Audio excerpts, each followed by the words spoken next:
Tidak ada dalam keadaan krisis ya. Tapi itu krisis sekarang masih normal apa krisis? Oh, definisi krisis itu kayak gimana sih sebenarnya Pak? Indikatornya apa ya Pak? Indikator krisis itu gimana? Indikator krisis itu kalau untuk saya ya, ekonomi sudah resesi, terus global juga resesi semua, nggak ada cara lain untuk memperbaiki ekonomi atau semua cara untuk memperbaiki ekonomi itu tidak bisa membalik arah pertumbuhan ekonomi kecuali ada stimulus tambahan di perekonomian, kira-kira itu. Ada consumer confidence yang survei BI sama LPS itu lembaga terpisah, sama naik semua. Ada lagi retail sales index dari BI naik juga. Ada lagi penjualan mobil dari asosiasi naik juga kencang, mau kita lihat gambaran naik kencang 7% terakhir pertumbuhannya, sebelum tahun lalu negatif loh. Tahun lalu negatif. September, Oktober mulai positif, sekarang tumbuhnya 7%. Ada lagi Mandiri Spending Index. Mandiri apa? Spending Index. Mandiri Spending Index positif juga kan? Itu kan dari lembaga-lembaga yang berbeda. Semuanya converge ke sana. Artinya emang ekonomi betul-betul membaik. Dalam 1 tahun, momen mudik adalah puncak pertumbuhan ekonomi Indonesia. Tetapi Fitch Ratings justru mengingatkan atau bahkan mengkritik kredibilitas fiskal Indonesia. Bagaimana Indonesia tidak kehilangan momentum pertumbuhan ekonomi di periode mudik 2026? Saya Diah Megasari Anjaya, tanya langsung ke Mas Tukul Rifki, peneliti dan ekonom LPM FEB Universitas Indonesia. Mas, gimana caranya agar momentum Lebaran ini nggak hilang dari pertumbuhan ekonomi? Ya, pertama mungkin kalau kita bicara terkait dengan pertumbuhan ekonomi, kita perlu lihat dulu sumber-sumber pertumbuhan ekonominya itu apa gitu. Nah, kalau kita lihat di Indonesia itu kan selalu disampaikannya adalah 50% dari ekonomi kita atau lebih itu adalah konsumsi masyarakat gitu. Nah, ini kan artinya adalah bagaimana masyarakat ini konsumsinya itu bisa tetap terjaga walaupun tidak ada faktor musiman seperti Lebaran gitu, atau mungkin kalau di akhir tahun biasanya ada Nataru. Artinya kan gimana kita bisa menjaga sustainabilitas dari belanja ini tanpa ada faktor-faktor tersebut. Nah, tentu kalau kita bicara dengan bagaimana masyarakat melakukan konsumsi, maka daya belinya harus ada gitu. Nah, daya belinya harus ada. Ini bagaimana caranya kalau mereka punya income yang steady, mereka punya lapangan kerja yang berkualitas gitu. Nah, ini yang kemudian masih sangat jarang terjadi di Indonesia. Ini mungkin salah satu indikator yang ingin saya sampaikan itu adalah di tahun 2025 itu FDI kita justru tumbuhnya negatif selama 3 kuartal gitu. Padahal kita lagi nggak krisis gitu. Kita pun lihat di tahun 2025 itu pertumbuhan atau penerimaan perpajakan kita tumbuhnya negatif. Hal yang juga hampir jarang terjadi kalau tidak ada krisis gitu. PPH tumbuh negatif, PPN tumbuh negatif, artinya kan income masyarakat turun. Lalu kemudian belanja masyarakat turun gitu. Nah, ini yang kemudian pemerintah perlu betul-betul benahi sehingga kemudian tanpa adanya booster seperti Ramadan atau Lebaran tetap masyarakat bisa belanja dengan level yang cukup tinggi. Kalau dengan gangguan harga minyak lalu level rupiah yang tembus 17, sedangkan pemerintah kan sudah men-set up ekonomi kita di kuartal pertama adalah 5,5%-an. Pertanyaannya adalah, mungkinkah 5,5% ini akan tercapai dengan gangguan-gangguan ini? Mungkin akan lebih sulit gitu, tapi mungkin yang ingin saya garis bawahi adalah 2 pertanyaan.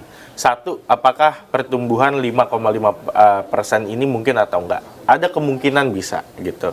Kenapa? Karena kalau kita melihat pemerintah sangat jor-joran melakukan investasi. Kemarin impor banyak barang modal untuk KDMP, lalu kemudian juga belanja pemerintah di berbagai pos anggaran juga sangat didorong. Jadi ada kemungkinan rilis BPS mencapai 5,5%. Pertanyaan kedua, dan ini mungkin pertanyaan yang lebih penting adalah apakah tumbuh 5,5% itu berkualitas atau enggak gitu. Nah, ini yang belakangan sering kita pertanyakan. Pertumbuhan kita ini yang dilaporkan BPS itu di 5%, tapi kita menganggapnya itu adalah pertumbuhan yang kurang berkualitas atau tidak berkualitas. Kenapa? Karena belakangan kita tumbuh itu ekonomi masih di kisaran 5%, tapi pertumbuhan upah real atau daya beli masyarakat itu kurang dari 1% gitu. Artinya apa? Artinya pertumbuhan ekonomi yang 5% ini bukan dinikmati oleh sebagian besar masyarakat, bukan dinikmati oleh para tenaga kerja, tapi lebih dinikmati oleh para pemilik modal gitu, capital owner. Nah, ini yang kemudian menjadi isu ketimpangan yang semakin parah di Indonesia. Makanya ini yang bisa mendudukan atau paling tidak bisa menjelaskan sedikit banyak kenapa di satu sisi kita tumbuh 5%, tapi kemudian kelas menengah kita terus menurun. Karena tumbuhnya ini bukan pertumbuhan yang inklusif yang dinikmati oleh seluruh masyarakat Indonesia. Jadi, pertumbuhan ekonomi kita kualitasnya blur. Lalu Fitch Ratings juga mengkritisi kondisi ekonomi di Indonesia. Apakah bahwa Fitch mendowngrade outlook peringkat Indonesia menjadi sinyal bahwa pasar sebenarnya sudah sangat meragukan disiplin fiskal kita? Pertama mungkin yang lebih diragukan oleh pasar itu adalah kemampuan fiskal kita selain di disiplinnya adalah untuk kemudian memenuhi kewajibannya membayar utang. Nah, ini yang kemudian menjadi hal yang sebetulnya jarang dibahas gitu. Dari dulu kita kan selalu mendengar adalah narasi fiskal bahwa berhutang itu nggak masalah gitu, asal produktif. Asal kemudian meningkatkan penerimaan dan seterusnya. Itu kayak udah di brainwash deh. Betul. Nah, itu kan kita dari dulu mendengar itu, dan sebetulnya pada poin tertentu itu betul terjadi gitu. Mungkin di awal tahun 2008, 2009, 2010 terjadi akumulasi utang, kemudian terjadi peningkatan penerimaan. Lewat periode itu, peningkatan utang nggak dibarengi oleh peningkatan penerimaan. Sehingga kemudian kalau kita lihat tadinya mungkin dari 100% penerimaan kita yang digunakan untuk kebutuhan pembayaran utang hanya 15%, 20%, sekarang sampai 34% gitu, bayar bunga utang plus pokok cicilannya, 34% debt service ratio istilahnya. Nah, itu menunjukkan adalah bahwa akumulasi utang tidak mencerminkan tambahan produktivitas di masyarakat yang bisa meningkatkan penerimaan gitu. Dengan kata lain, bisa dikatakan bahwa belanja-belanja selama ini ada itu bukan belanja yang produktif. Dan kalau kita melihat pola belanja pemerintah sekarang, ini nggak menunjukkan pola belanja yang lebih produktif. Bahkan di beberapa aspek justru kita melihat penurunan produktivitas belanja dari fiskal kita. Nah, ini yang kemudian menjadi point of concern dari lembaga-lembaga rating. Fitch, Moody's, ini akumulasi utang secara terus-menerus, sedangkan belanjanya nggak belanja produktif. Gimana kemudian di depan utang-utang ini bisa terbayar gitu? Itu satu. Kedua, mungkin yang juga jarang diangkat adalah bahwa poin dari Fitch dan Moody's ini highlight terkait contingent liabilities. Artinya adalah potensi kewajiban kalau ada kerugian dari Danantara. Ini kan belum jelas. Dulu kan kalau BUMN merugi bisa dilakukan PMN, penanaman modal negara. Dan itu kan dilakukannya individual BUMN. Misalnya katakanlah BUMN A perlu suntikan modal disuntik APBN gitu. Itu cukup jelas gitu bahwa BUMN ini memberikan exposure beban ke fiskal. Sekarang ada Danantara gitu, katanya Danantara ini nggak membayar lagi dividen, tapi kalau BUMN ada apa-apa Danantara yang handle sendiri. Nah, pertanyaan dari lembaga rating, kalau yang default adalah Danantaranya, kontingensinya apakah masuk ke APBN atau enggak gitu? Karena semakin besar gitu. Ini kan udah agregasi dari semua BUMN jadi satu. Kalau default, semuanya default beratus-ratus atau beribu-ribu triliun gitu yang mereka bilang asetnya gitu. Nah, apakah ini jadi tanggungan APBN juga kalau misalnya worst case scenario bangkrut? Nah, itu yang ditanyakan oleh lembaga rating karena belum ada kejelasan gitu. Nah, yang dibutuhkan adalah bukan misalnya fiskal harus A, harus B, tapi mereka lebih ke hal yang mendasar. A atau B nih, atau gimana gitu. Itu aja belum ada. Kepastian gitu. Itu belum ada sehingga membuat mereka mendowngrade outlooknya, belum sampai di ratingnya. Sebenarnya peringatan Fitch rating itu juga tepat 1 tahun Danantara kemarin. Cuma gini Mas, kita balikin lagi ke masalah utang. Ini kan concern banget ya tentang kredibilitas fiskal kita seperti itu. Rasio utang kita memang masih jauh di bawah ambang batas yang diatur oleh undang-undang yaitu 60%. Tetapi Mas, ini trennya kan naik terus ya.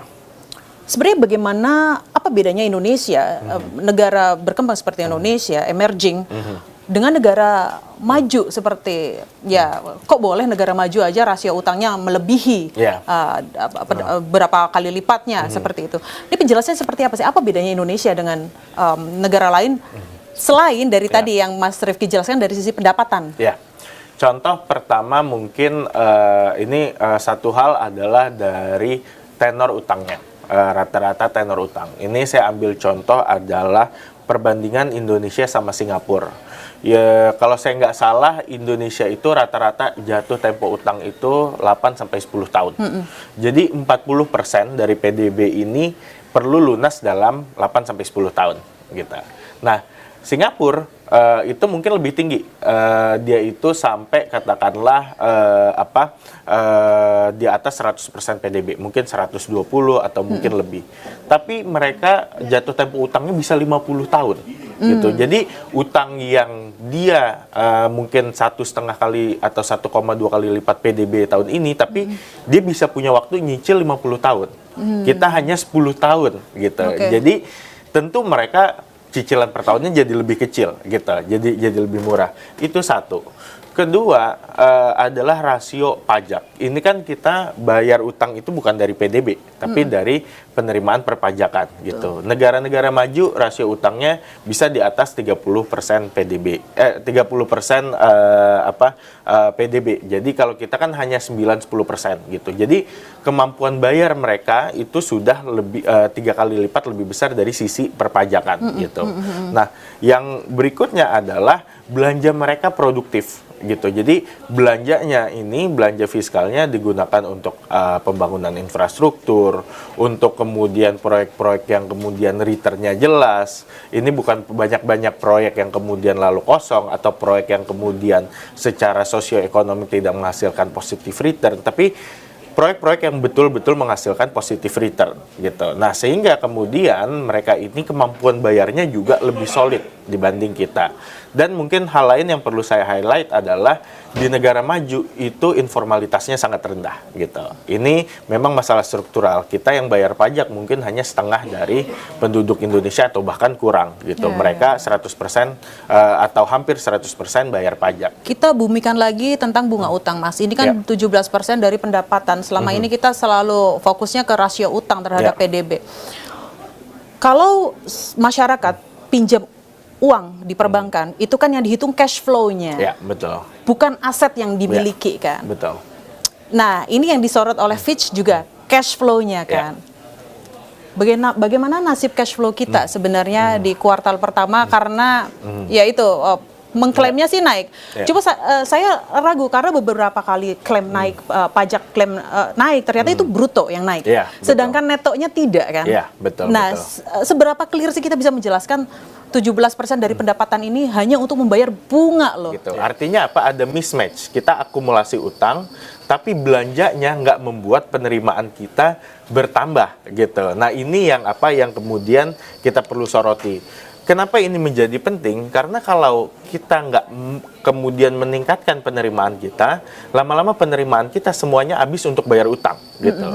Bayangkan sekarang utang plus cicilan pokok sudah 34% dari penerimaan. Berarti kan kita punya fiscal space itu sekitar katakanlah 66%. Betul. 66% dari PDB. Ini 66% dibagi lagi untuk belanja pegawai, transfer ke daerah, subsidi energi. Kalau penerimaan kita nggak naik, utangnya terus naik, ini akan terus menyempit nih yang kita bisa belanjakan gitu. Karena udah kemakan untuk bayar utang. Jadi di sini pentingnya bagaimana masyarakat menyoroti betul-betul belanja negara itu untuk kebutuhan yang betul-betul produktif gitu. Karena kalau enggak, sisa anggaran untuk hal-hal lain menjadi sangat-sangat terbatas dan terkikis. Masalahnya adalah tidak hanya besaran utang, tetapi utang kita juga dalam bentuk dolar Amerika. Rupiah menembus level 17.000. Kemana Bank Indonesia setelah ini? Saya Dia Megasari Anjaya bersama Mas Teguh Rifki dari Universitas Indonesia. Mas Rifki, rupiah sudah tembus 17.000 kemarin, tapi Bank Indonesia belum ada satu pernyataan pun Apakah 17.000, dekat-dekat 17.000 lah, ini akan menjadi titik keseimbangan baru rupiah terhadap dolar? Ada kemungkinan gitu. Sebetulnya kalau kita melihat berapa sih nilai wajarnya nilai rupiah, ini agak sulit untuk kita menetapkan di angka berapa gitu. Karena rupiah kita somehow ini terus terjadi depresiasi walaupun kita tidak sedang dalam krisis. Jadi rupiah tembus 17.000 ini kan bukan fenomena yang mendadak 17.000 gitu. Tapi sebetulnya kalau kita lihat tarik setahun ke belakang, 1,5 tahun ke belakang, itu pelan-pelan dia merangkak naik gitu. Tanpa kemudian kita betul-betul ada krisis gitu. Jadi ini yang kemudian menjadi pertanyaan gitu. Kalau rupiah kita terus melemah, artinya kan terus ada arus modal keluar gitu. Kalau terus ada arus modal keluar, terus ada capital outflow, berarti ini sinyal confidence dari investor semakin melemah terhadap Indonesia gitu. Nah, pergerusan atau tergerusnya investor confidence ini akan membentuk harga rupiah tadi. Sekarang memang ada trigger perang Iran US gitu, sehingga terjadi depresiasi. Banyak negara juga seminggu belakangan terdepresiasi gitu. Tapi sebelumnya kayaknya hanya Indonesia yang secara persisten terus mengalami depresiasi, dan ini memang perlu disampaikan oleh Bank Indonesia.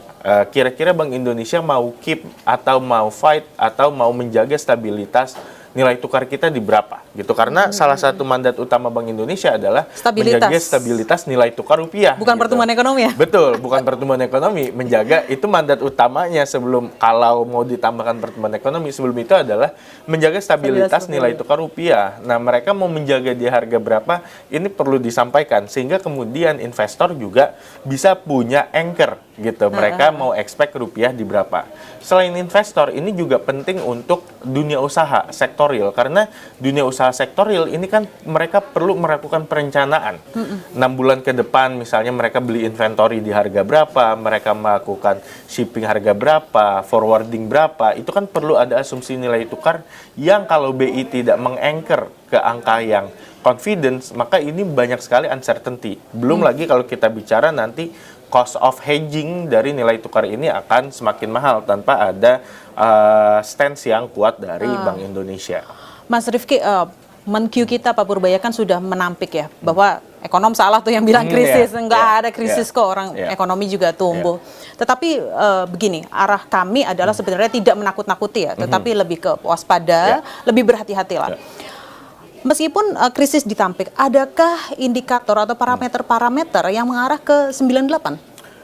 Saya rasa gini, kalau kita membandingkan kondisi sekarang dengan 98, pertama saya mau membandingkan apa-apa saja yang berbeda gitu. Satu yang berbeda adalah di kasus 98 itu krisisnya berasal dari luar negeri gitu. Itu kan krisis global, krisis finansial di level Asia. Dari Thailand, lalu kemudian merambat ke Malaysia dan berbagai negara gitu. Jadi external shock. Lalu kemudian waktu itu kondisi perbankan Indonesia sangat lemah, regulasi lemah, supervisi lemah, segala macam lemah. Sekarang kita jauh lebih bagus. Itu perbedaannya. Persamaannya adalah sekarang dibandingkan dengan 98, waktu itu terjadi depresiasi yang sangat masif dalam waktu yang sangat dekat. Dan mendadak terjadi krisis kepercayaan yang sangat tinggi terhadap kondisi Indonesia. Itu kayaknya tanda-tandanya sudah ada. Dari mana? Dari warning berbagai lembaga rating gitu. Jadi krisis confidence ini kemudian men-trigger capital outflow yang kemudian membuat rupiah terdepresiasi. Ini simptom-simptom biasanya akan menuju ke arah krisis. Kita harapkan ini nggak terjadi gitu. Tapi simptom menuju ke arah krisis ini nggak hanya di 98 gitu. Itu kalau kita lihat ekonom Harvard Carmen Reinhart dan Ken Rogoff itu dia menulis buku terkait krisis. Ini sebenarnya tanda-tanda yang sangat umum terjadi di banyak negara yang menuju krisis. Pertama, krisis kepercayaan, lembaga rating mulai mempertanyakan, investor mempertanyakan, terjadi capital outflow, terjadi capital outflow secara masif, depresiasi secara masif, akhirnya baik dari pemerintah maupun sektor swastanya yang memiliki utang dalam denominasi asing kemudian jadi gagal bayar, sehingga terjadi krisis ekonomi. Kira-kira simptomnya atau sequencingnya seperti itu gitu. Nah, ini kita sudah melihat beberapa sequence awal nih. krisis kepercayaan, dipertanyakan oleh lembaga rating, ada depresiasi terjadi. Nah, ini saya rasa waktu yang sangat tepat untuk pemerintah kemudian memikirkan ulang rencana ekonomi baik dari sisi fiskal, moneter, dan rencana perekonomian secara makro seperti apa. Memikirkan ulang, saya menjadi ingat, apakah ini kan Mas, rupiah itu kan sudah jauh dari asumsi APBN Ya. 2026. Minyak juga sudah jauh melambung dari asumsi. Se-urgent apa kita terhadap APBN perubahan? Saya rasa sangat urgent. Dua hal. Satu, pertama adalah karena ada momentum dari perang Iran-US yang menunjukkan bahwa selain asumsinya sangat jauh dari asumsi APBN awal, ketidakpastian sangat tinggi gitu. Karena kalaupun best case scenario perang ini berakhir, apakah kita bisa menjamin tidak ada konflik geopolitik lain gitu? Karena kita tahu nggak lama sebelumnya terjadi isu di Venezuela juga gitu. Jadi kondisi geopolitik sangat tidak pasti gitu, sehingga perlu ada adjustment yang lebih realistis ke kondisi hari ini. Kedua, mungkin ini adalah poin yang mendorong perlu dilakukannya APBN perubahan sebelum bahkan adanya perang ini, masih adanya misalokasi sumber daya yang besar dari APBN. Tadi berbagai program fleksi pemerintah itu masih banyak yang mistargeted.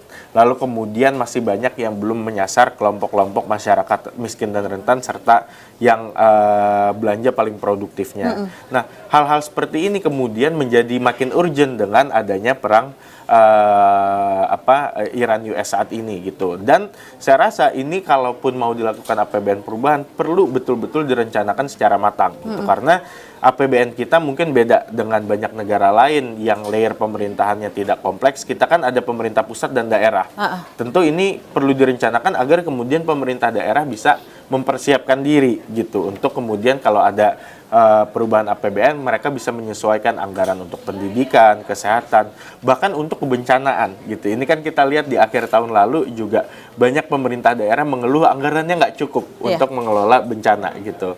Jadi ini betul-betul perlu koordinasi yang kuat dan perlu dipikirkan secara matang sebelum melakukan perubahan ini. APBN perubahan, saya ingat juga bahwa rasanya Presiden Prabowo dan Menkyu Purbaya sama punya selera yang sama terhadap asing, yaitu agak anti asing.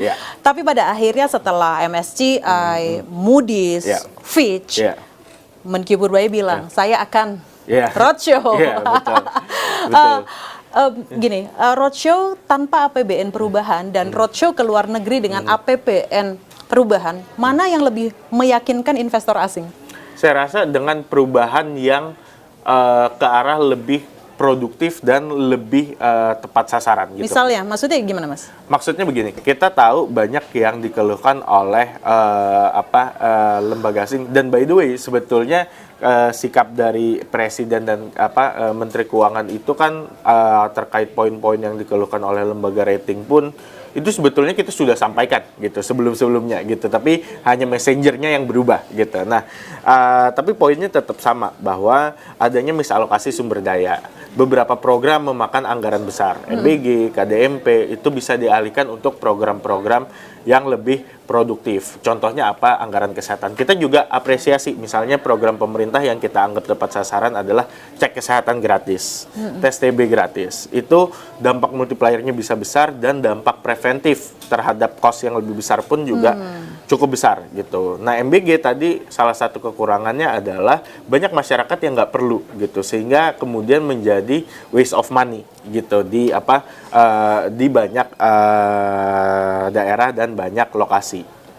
Nah, ini yang saya sebutkan bahwa realokasi anggaran APBN itu perlu ke arah yang lebih produktif dan lebih jelas gitu tujuan pembangunannya. Kalaupun dirubah tapi tetap unclear seperti message yang ada di Fitch dan Moody's gitu, bahwa ini nggak jelas belanjanya seperti apa, digunakannya seperti apa. Contoh misalnya KDMP dengan Bank Himbara ini gimana nih gitu bagi anggarannya. Lalu kemudian Danantara tuh apakah nanti kalau bangkrut menjadi tanggung jawab APBN atau enggak. Nah, kalau dirubah tapi nggak mengadres hal-hal tersebut jadi nggak meyakinkan juga gitu.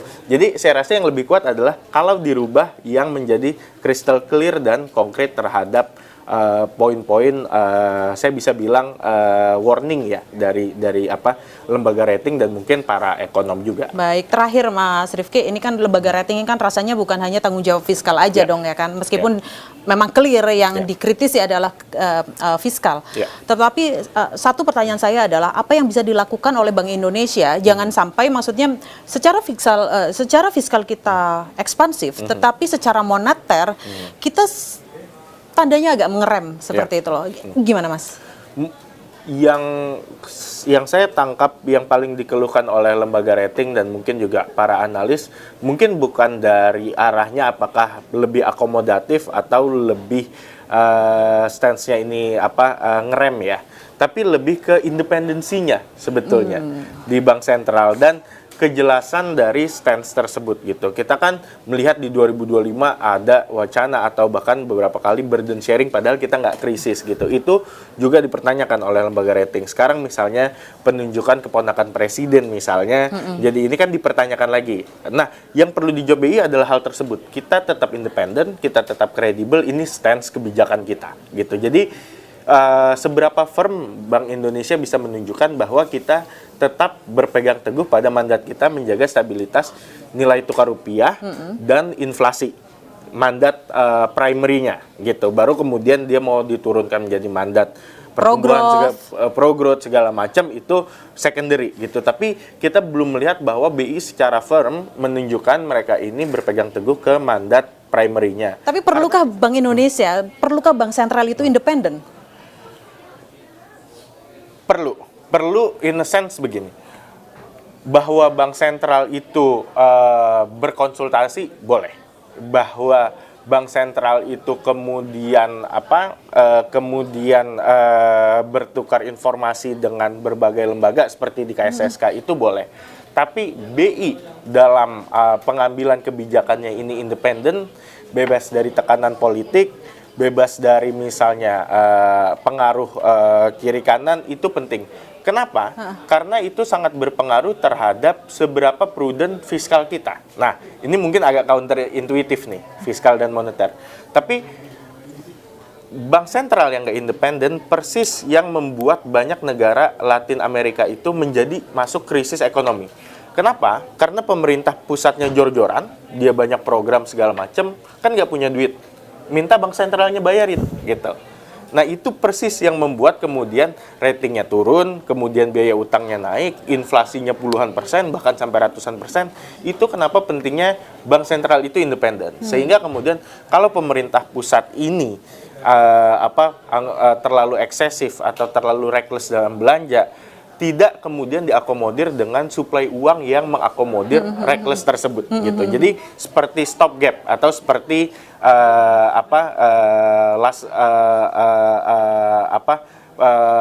last guardian lah untuk kemudian pemerintah nggak melakukan belanja secara eksesif gitu. Nah, apakah kalau kemudian nggak independen belanjanya jadi nggak eksesif? Bisa jadi gitu ya, bisa jadi. Tapi kalau pemerintahnya belanja eksesif, there is nothing yang akan stop pemerintah pusat untuk kemudian mendorong kita untuk jadi hyperinflasi lalu kemudian krisis ekonomi, dan sudah banyak kasusnya gitu. Jadi ini mungkin sama kali ya seperti pertanyaan apakah kita perlu demokrasi atau enggak gitu. Karena gini, demokrasi mungkin nggak perlu kalau kita punya pemimpin yang bagus. Kalau kita mungkin salah satu contoh di history, kalau kita punya pemimpin Lee Kuan Yew mungkin oke gitu. Kita nggak perlu pemilu. Tapi kalau kita punya pemimpin seperti pemimpin-pemimpin diktator yang korupsi atau pemimpin-pemimpin diktator yang tidak punya check and balance, demokrasi meng-ensure bahwa mereka nggak stay in power gitu. Nah, sama dengan ini, kalau fiskalnya jebol, ini yang meng-ensure bahwa kita nggak menuju ke krisis independensi itu. Jadi burden sharing cukup sekali aja ya pas pandemi ya. Jangan ada burden sharing episode 2 dan 3 ya, karena itu justru akan menjadi backfire ya untuk keduanya. Baik, terima kasih Mas Teguh Rifki, peneliti dan ekonom LPM FEB Universitas Indonesia. Saya Dian Megasari Anjaya.